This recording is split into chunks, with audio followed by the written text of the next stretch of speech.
You're listening to the Transform Your Life from the Inside Out podcast. This episode is an interview with a recent student named Nick.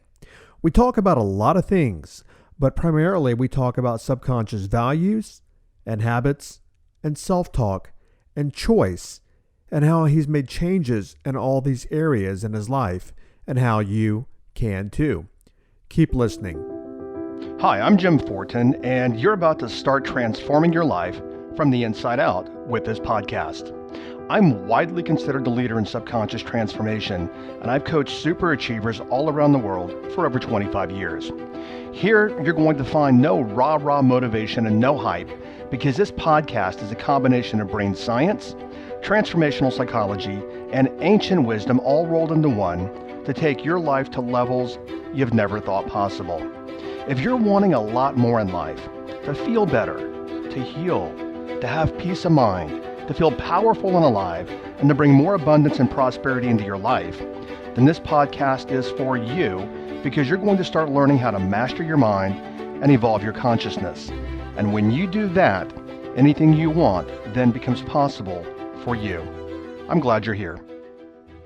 Okay, so before I start playing the interview, as I'd mentioned in the introduction, we talk about, Nick and I talk about subconscious values and habits and self-talk and choice. And candidly, as I was, thinking about, okay, how am I going to title this episode? We talk about so much that I had no clue how to title this episode. So basically, I'm just calling it, an interview and subconscious values and habits and self-talk and choice. And Nick was a former student of mine, as I'd mentioned in the introduction. And we talk about his journey with me and his transformational journey. About the gist would be this: how he's a person that has everything in his life together, or so he thought. And, he thought things were going really well, and they are, but he didn't realize how well they could go. And he didn't realize how many loose ends he had in his life that were actually blocks for him that he didn't even know that he had.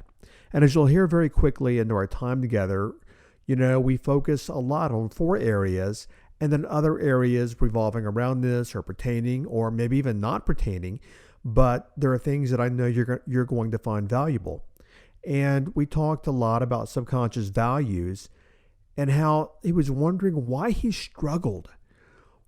was struggling so much in life, and he didn't even recognize that he couldn't get to the next level because some of the values that he needed weren't even high values of his, and he didn't even recognize that he was working from his subconscious values that were actually keeping him, down and holding him back.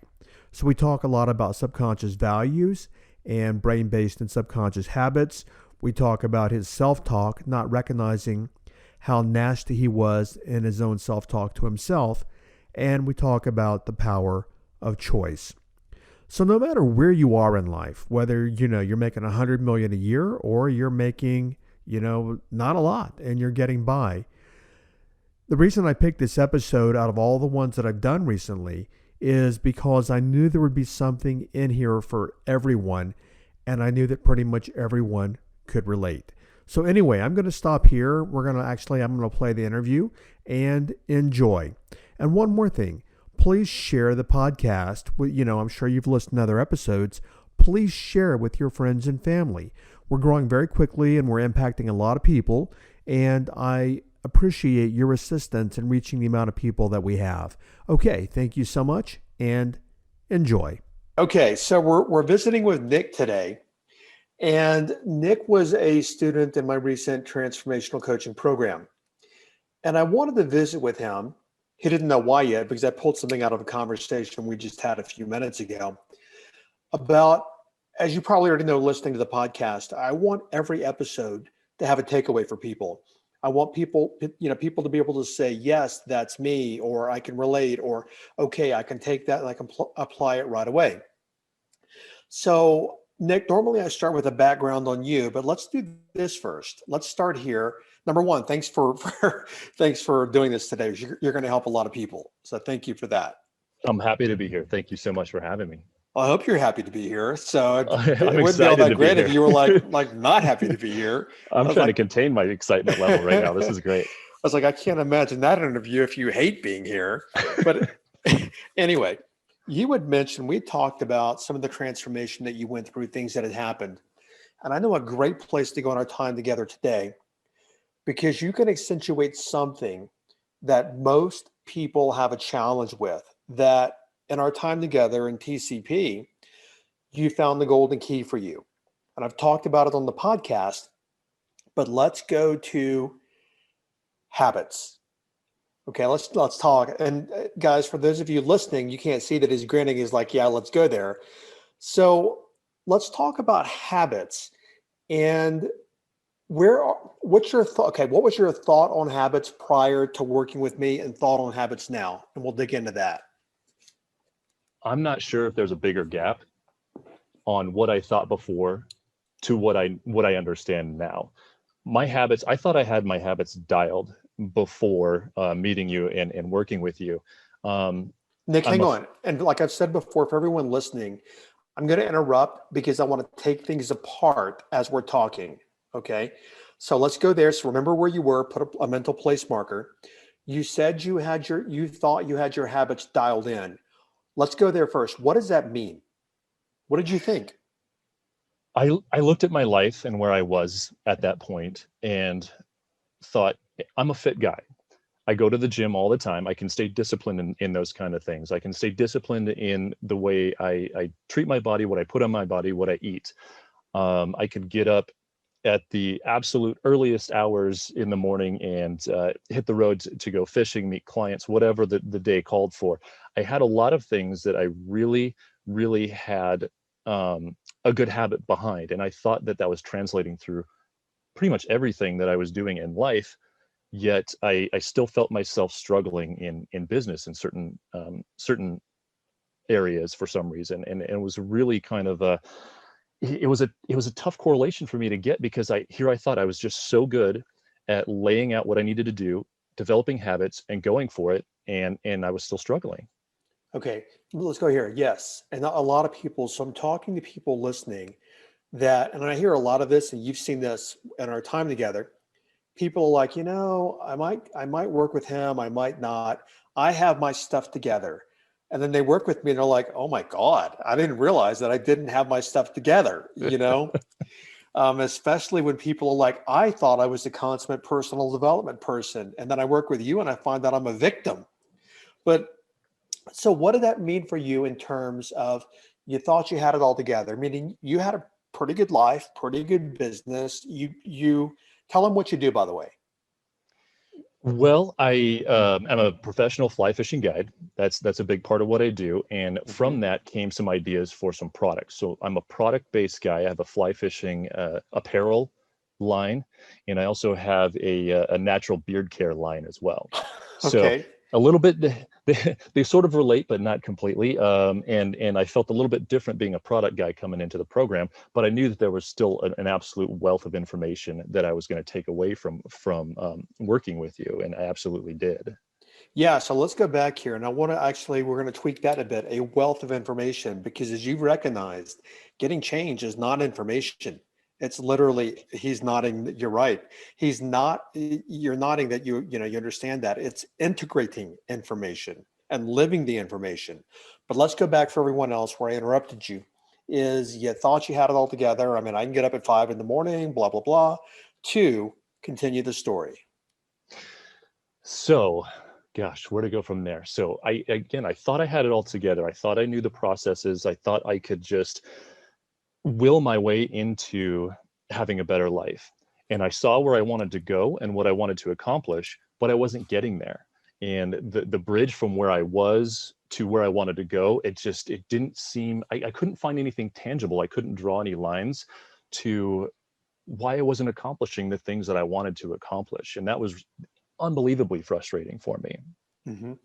Now let's go there for a second. It's probably was unbelievably frustrating, because you're the type of guy who's like, my life's buttoned up, as they call. I mean, I can get things done. And then what you were doing, as I'm understanding, is you were asking yourself, I know I need to be doing X, Y, Z, and I know what I want, which It's a big deal because a lot of people don't know what they want. I know what I want. Why? Why am I not getting what I want? And then that comes back to the reason why is because of back to you. Well, now I know that the reason why I wasn't getting what I wanted was because I didn't have, there were certain internal processes that I didn't understand, that I Mhm. didn't have in place. And once I began working with you and you started uncovering these things, it was like things just started to make sense. Things started to fall into line, and I could see why. I was just so caught up in doing, right? So Yeah. so it's like the external thing where you just working and grinding, and I'm such an achiever. And once I set my mind on something, I'll get there. Whether I burn myself out or it's the easiest thing I've ever done, I will get there. But it was just, like I said, just spending so much, an unbelievable amount of energy trying to get the results that I wanted.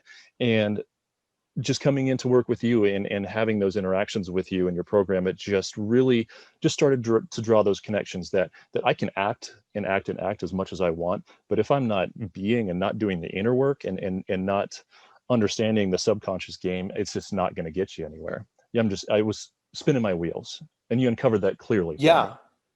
Yeah. We want to go there because the word I was looking for, which we talked about, and everyone listening, we didn't have a lengthy call. I have no idea what he's going to say in our time together, but he mentioned the word habits.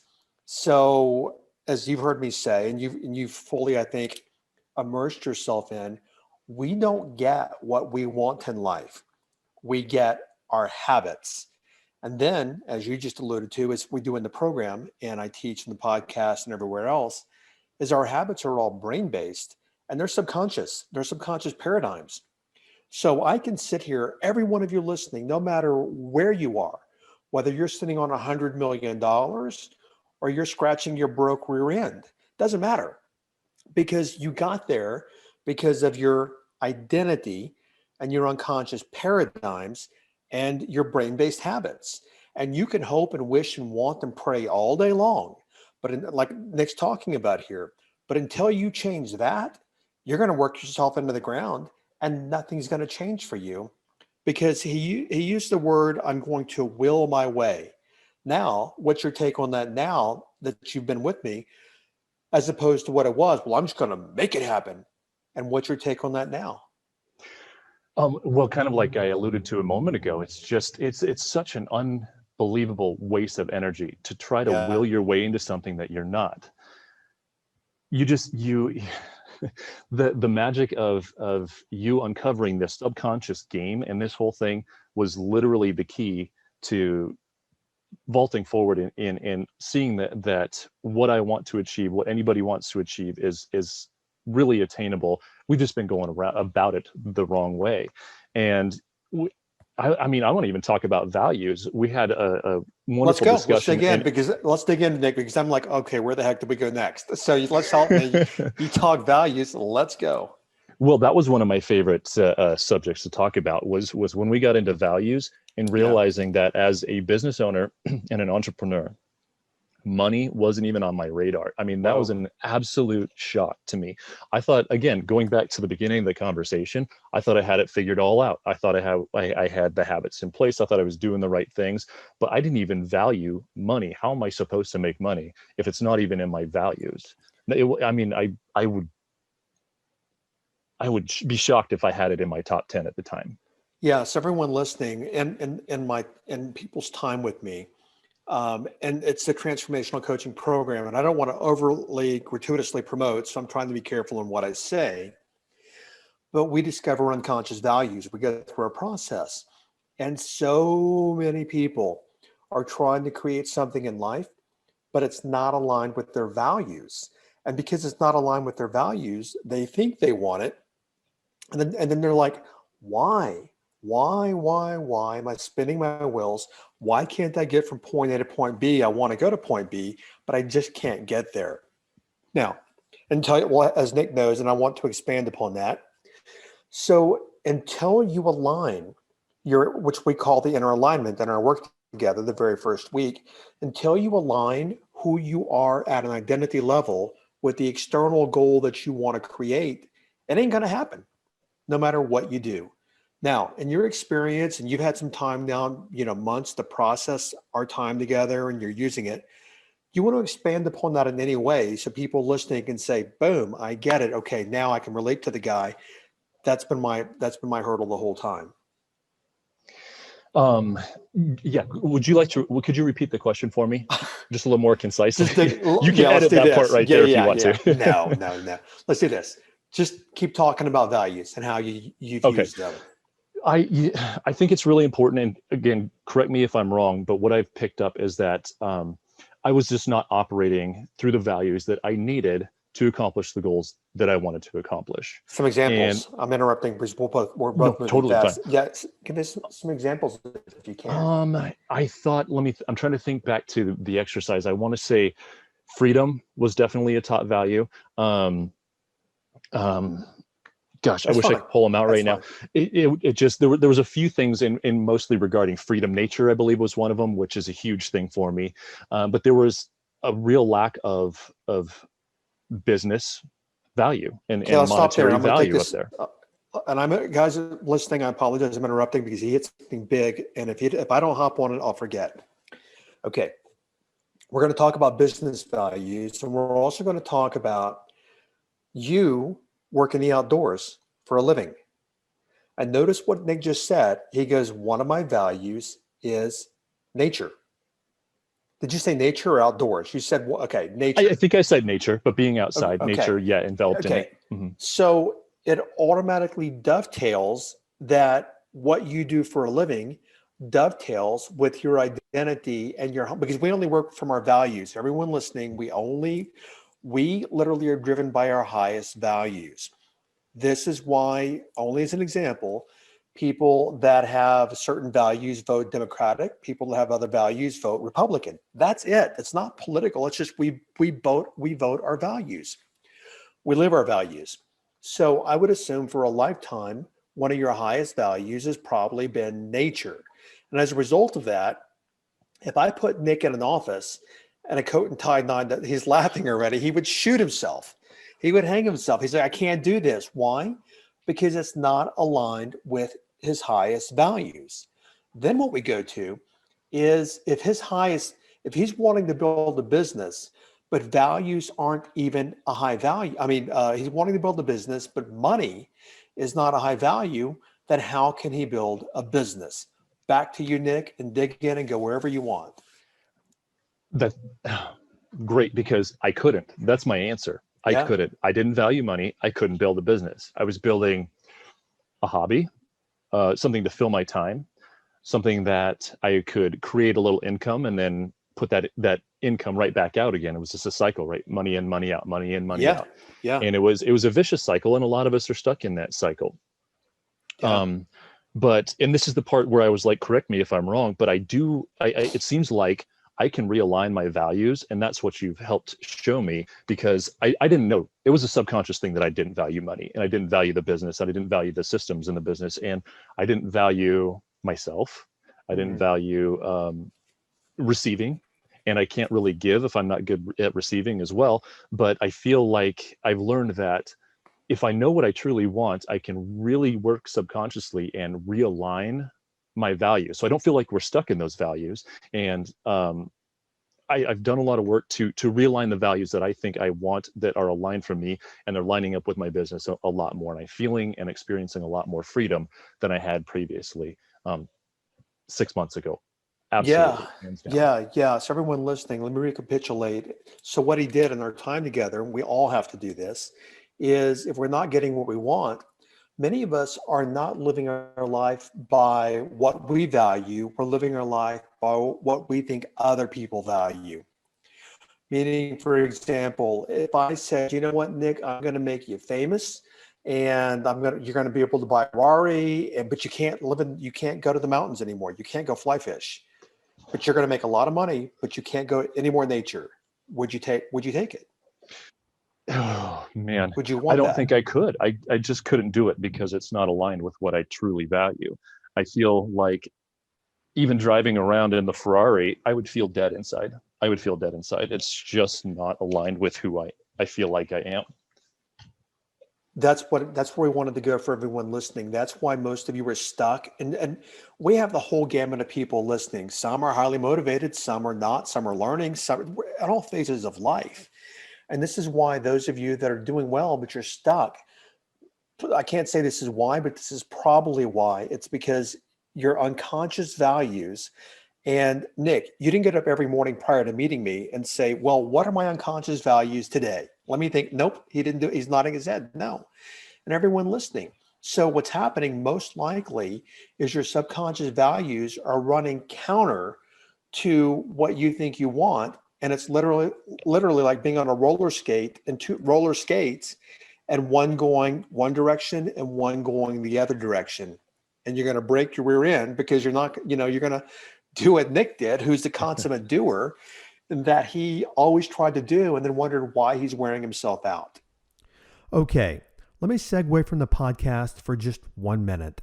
The fact that you're here listening to my podcast means that you're serious about transforming your life from the inside out. Now, that being said, you're going to want to mark your calendar because I'm doing a live no-charge training starting on March the 4th. It's a 3-part transformational training, and it's called the Be, Do, Have series. And what we're going to do is we're going to dig deeper into the ways of identity that you need to be so that you can actually change the things you need to change so that you can have the health and the wealth and the success and the money and all the things that you want.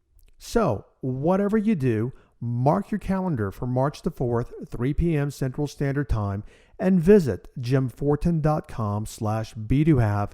And again, whatever you do right now, get registered for this no-charge training. Okay, back to the episode. Now, let's go there. You said that your wife has noticed changes in you. What has she noticed? A lightness about how I show up for my day. The way my mind would work and go into overwhelm, I would just gather so much information and rearrange it in my mind. And I spent so much time dwelling in past and future that it was hard to be present with my family at some, a lot of times. And so now she's the one that actually started noticing the changes as I was going through the program. And in typical Nick fashion, I'm going through the program trying to absorb everything that I can and feeling a little bit of change, but not allowing as much as I probably should have. Sure. But I'm really great at reflecting. So here we are right now, reflecting and implementing. But even back then, when I wasn't even noticing the changes, she noticed. She says, hey, you're lighter, you're smiling, you're showing up more, you are showing up more in your business, you're doing X, Y, and Z above and beyond what you have been doing in the last few years as I started to weigh myself down and bury myself in the doing. So that's probably the biggest thing that she noticed is just an overall improvement in our relationship together as well. It's just everything was so much lighter, easier, and more joyful. Yeah, I was going to say yes, and that a lot of people can relate to that. What you used to do is used to be what I call a furniture mover, in that you were moving furniture on the Titanic, thinking it's going to make a difference. Mm-hmm. Let me the Titanic, the ship's going down, but let me move all the furniture in the living room. It ain't going to matter. It's going to go down anyway. No. So you touched on a few things because we deal with a lot of things in our time together. You said the word self-value. What does that mean, and where do we go with that? This is something that's come up for me a lot lately. And when there were a couple of times going through the program, and now when I'm starting to reflect, that a lot of past stories and triggers will start to kind of come up to the surface, and I'll have to deal with them. And it's a good thing. It's not always easy. It's not always hard. It just happens. And one of the biggest stories that has come up for me lately and going through your program and post-program is that I didn't value myself very highly. Mm. I had great conversations in the program with the people in the program, with coaches and you, about this subject. I just didn't know. I was unaware because I went through life. My parents were divorced at a young age, and it's the best thing that they could have done. I'm not upset about that at all. But of course, then I make choices on how I need to act and how I need to show up. And I was the oldest child, and I felt like I had to shut myself down because other people were going through much more. They had more turmoil. They had bigger problems. Who am I to complain about this? Who am I to complain about this? There are starving people all over the world. Who am I to complain about not having my father here? I just learned to numb and to quiet myself and go internal. And so that just sort of perpetuated a cycle of, I'm okay. I'm from being, I'm okay. I don't need anything, to I'm not worthy. I'm not good at this. I'm not good at that. And it was a completely internal dialogue that I had with myself, subconsciously. I guess it's not really a dialogue. I would say it's just a colored lens that I saw my world in. And that's just how I acted and showed up.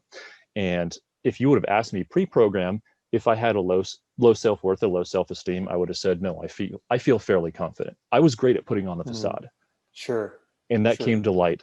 And I've been able to work in that more. And I'm much more comfortable now. I'm getting there. I wouldn't say it's completely gone. It's an old, very deep groove that I'm trying to pull out of, right? Yeah. But I'm recognizing it now much more often. I recognize it earlier. I can understand it earlier. I allow myself to feel that feeling, and then know that I can choose a different way. And it's over time, it's changing the lens that I'm seeing the world and the way that I'm showing up in it. And it's a beautiful thing. It's a really beautiful thing. Yeah, everything's over time. I mean, I've been on this path for 25 years, and transformation, I don't mean rah motivation for people listening, but transformation, it's a process. It's never going to stop until the day you leave the body. And then you're really going to transform once you're out of the body.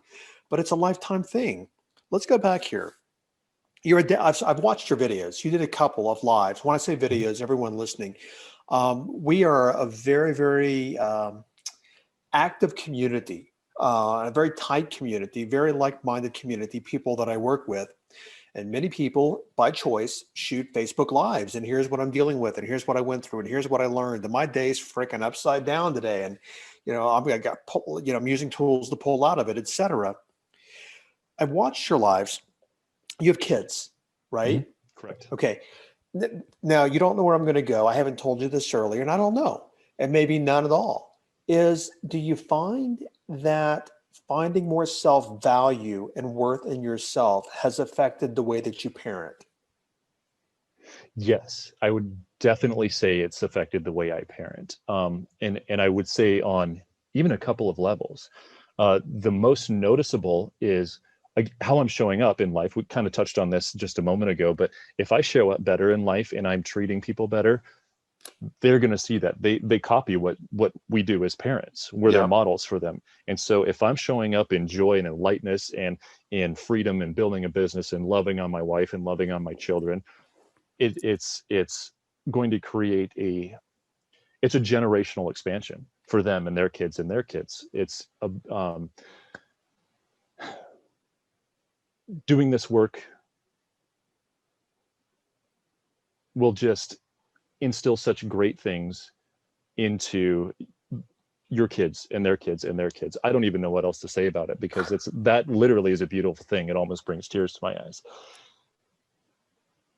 So I would say that that's the biggest way that it's impacted my children, is how I show up and just modeling for them what they can do and how they should treat others. And it's brought us all tighter as a family, honestly.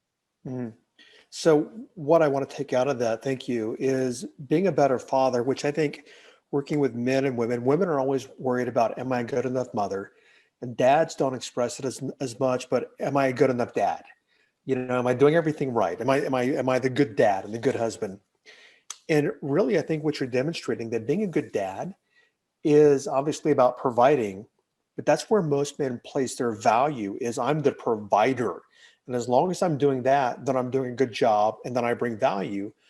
But I think the deeper work, the deeper value is being the best human being that you can be as an example to your kids, and teaching them how to embody these things like you've started doing, like self-love, self-acceptance, self-appreciation. because that makes all the difference in the world about how we show up in the world. And you're teaching, you're literally, because your kids are young, I'm believing, 3, 4, 5, and you're teaching them at this age how to be for the rest of their lives. So you're doing the most important thing you can do for them is showing them like you're a steward of them.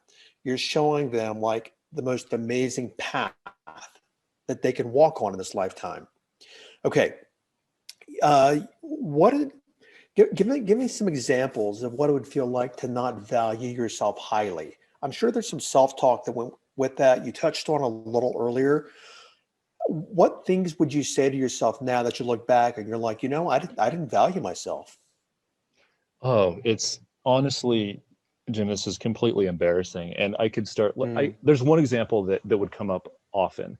And I remember this so vividly, and I don't do it anymore, but I would feel so clumsy. I would grab something, and it's probably because I just wasn't paying attention. I had a couple of things on my mind. I'd grab my water and I'd drop it. And then I'd try to pick it up as I was looking the other way, and I'd drop it again. And in my mind, you stupid, clumsy beep, beep, beep. What the beep, beep is your problem? Just really beating myself down. And it was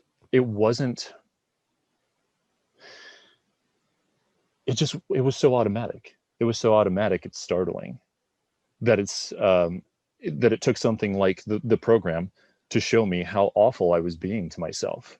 And that's maybe the most stark and honest answer I can give you to that, is that I would just literally call myself these unbelievable names. And I'm thinking about this. I'm like, would you ever call your friend this, somebody, your family, your wife? No, absolutely not. This is awful, but we're okay treating ourselves like absolute dog crap.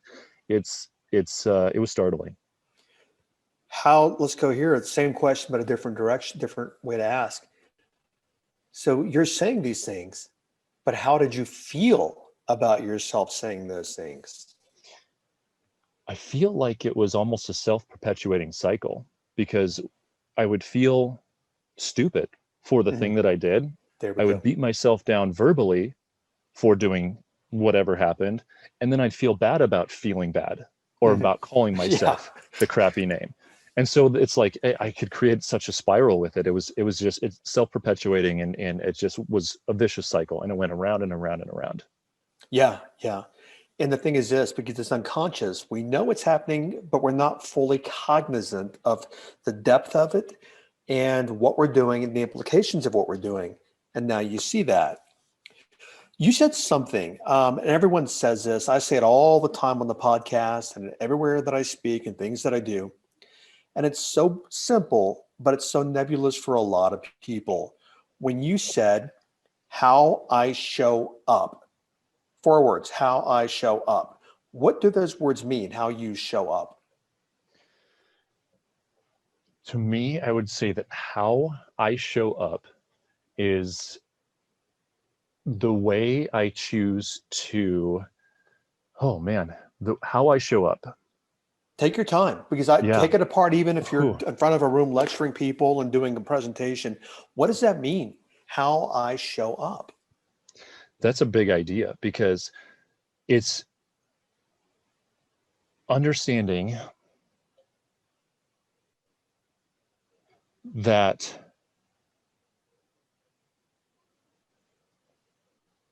how we see our world and how we move forward, it's all a choice, right? Our experience here, what we think is true, what we think is not true, it's all a choice. And so for me, seeing that I used to live in such a reactionary state, meaning the world is happening to me, and understanding now that so much of it is a personal choice, story, feeling, emotion that I've chosen to associate with how my life is going, I can see that I can shift that. I can choose a new interpretation. I can choose how I view my life and how it's going. And so why not choose the better? So if I choose to show up every day in light, love, expansion, possibility, and joy, what is possible for me from this day forward, for anybody from this day forward, instead of showing up in our old habits of fear, of self-deprecation, of playing small, of reliving our childhood wounds. I mean, it's not even, you've asked me the question before, where would I be 6 months from now, a year from now, if I changed nothing? And I feel like a lot of people would say I'd be stuck in the same place. And when I hear that question, I think, no, I would be so much further behind. Because look, everything's moving forward. Our time and life, we're all moving forward. So from the point where you ask that question, if I'm making choices to show up in joy, love, expansion, all those things that we talked about, I am gaining, I'm expanding, I'm moving forward. If I choose not to, I'm literally shrinking. I feel like stagnation in life is literally moving backward in life. And that's just how I view it, because to me, you're never just staying still. We're moving forward. You're either growing or you're shrinking. Yeah, and there's a theme. Thank you for that. That's an amazing answer. There's a theme in your answer, and that theme is, how do you choose to be? How do you choose to be? And that answer is a conscious chooser, meaning life's not just happening to me, life's happening for me. How do I choose to respond to life? And that's because one of the weeks we do, a whole week on choice, podcast title, one of the titles I have is, it's not life is a choice, life is choice. All of your life. I mean, you had a choice whether to get on this podcast today. You have a choice on what you're going to say today. Everyone listening has a choice to, I want to click off now. I want to keep listening. Give me more. I'm going to listen again. I want more. I want less. Everyone has it. We're choice. We are beings who choose. And I think when you said the way that you're being a responsible person with your choices. Is that fair? I think now I am. Yes. If you would ask me that same question pre-TCP, I would have thought yes, but definitely the answer would have been no. So I think now, yes, definitely yes. And 100%. And it's such a better way to live life. It's such a freeing thing that you've brought into my life and so many people's lives, is to understand that. Yeah, there's no victim mentality. There's no she did this, they did that, the government did this, the government. It's none of that. It's, you know what? It's a simple phrase that I say to people, and they're like, it's so banal and so simple, but it's true. If it is to be, it's up to me, because I ain't gonna do it for you. You know, I'll come fly fishing with you somewhere up in Montana or something, but it's your work, it's your push-ups, you know. Absolutely, 100%. I'm going to take you up on that. You come fishing with me. I will. I love Montana. Such a that part of the country is absolutely gorgeous. I have family that owns home in the Tetons. So, I mean, I spent some time in the Tetons. Everyone listening, if you've never been to the Grand Tetons, they are spectacular. Stunning. They're stunning, yeah. So I spent time up there and in Montana. And at one point, I'll not be long, I thought about moving to Montana. But holy cow, is it cold up there as well? It gets pretty chilly. Yes, I'm from Billings, Montana, and that's probably one of the most extreme places I've been. It's 108, 110 in the summer sometimes. Yes. And it'll get down well below zero even before the wind chill. We're talking 15, 20 below, and then add the wind chill on top of that. So exactly, it's pretty extreme. When I went there once, I'm like, there were some few choice words coming out of my mouth. I'm like, I'm going back home again. I ain't doing this.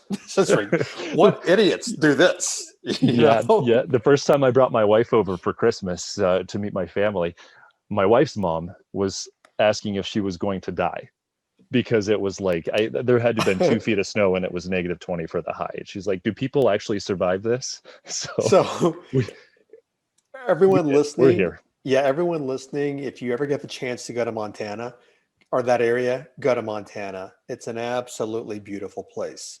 Now, Nick, let's kind of wrap up here and we'll see how long this goes. Doesn't matter. If you look back at TCP and our time together, and I said, pick one thought, one concept, one thought, 1 week, one something, and you can't keep the rest, but you can only have that one thing that's made the biggest difference in your life. What is that thing? How has it made a difference in your life? Take your time. Oh, mackerel. The whole program is such a wealth of information.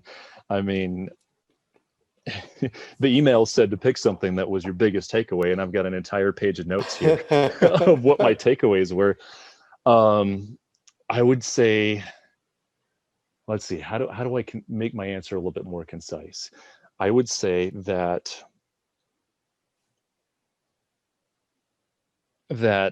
you will, it's got to be the values thing. That honestly was one of the biggest punches in the gut.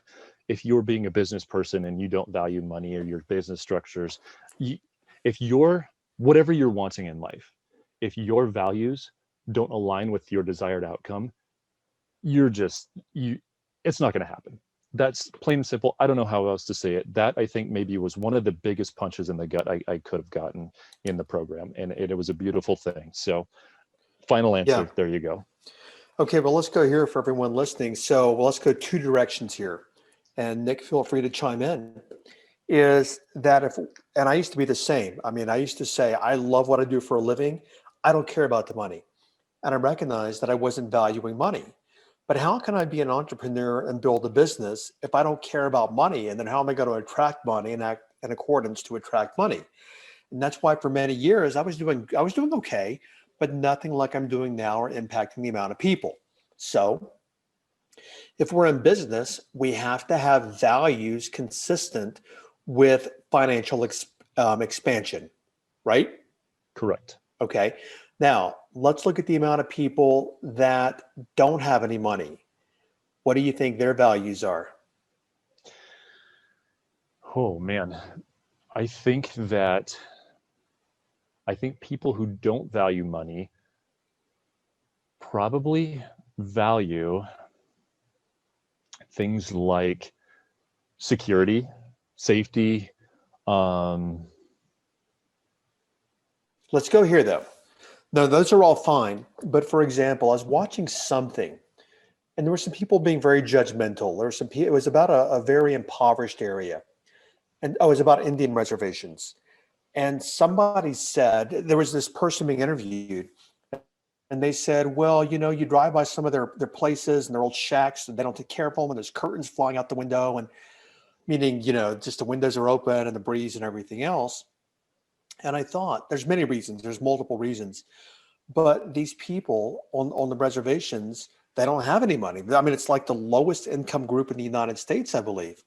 Oh, you're up in your area. Yeah. So you understand this. Familiar. Exactly. Yes, very familiar. And I'm like, but how much, when it comes to being able to attract wealth and money and finances, how much are they even taught about it? But secondly, if they live that way, it's because they've never learned, there's no judgment here. They've never learned to value those things.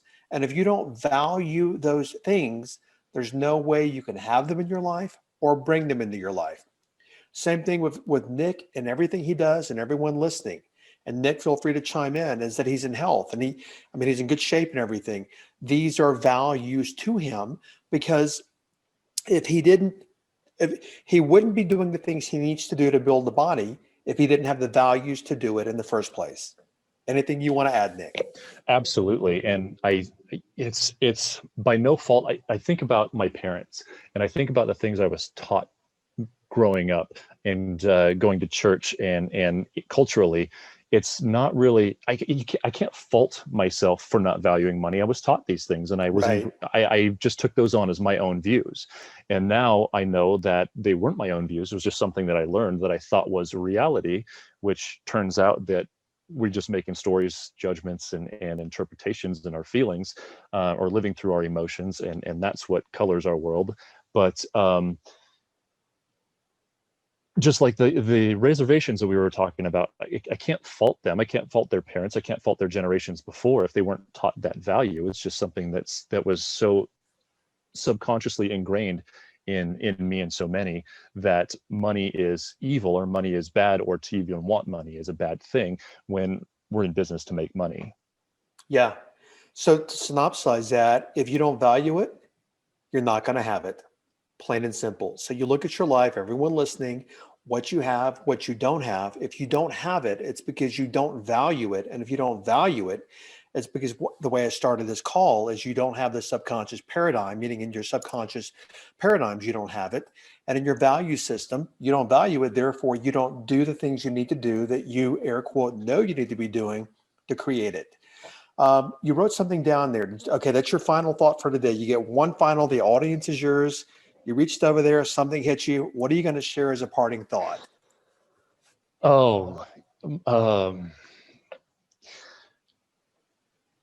I would say that one of the biggest things that I remember about this whole process is sitting on the fence before hitting the purchase. And I know we didn't really want to talk about TCP too much, but I was on the fence before I bought the program. Mm-hmm. And you look at spending money to increase your awareness, your understanding, and expand in life. And sometimes my old thought process came in, that protective thought process that wanted me to keep my money safe. And now looking back, I just can't thank you enough for the value mm-hmm. that you put out in the world, because the amount of money that was in the transaction versus what I get now and what I get to move forward in for the rest of my life, I feel like I'm stealing from you, which I think is the point of what you do. It's you give tremendous value to us and tremendous knowledge.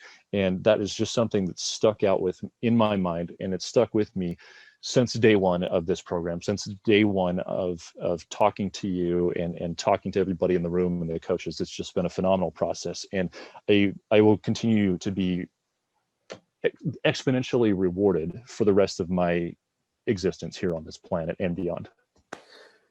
Okay, I'll send you $10 for saying that. So I thought I tried harder than that. No.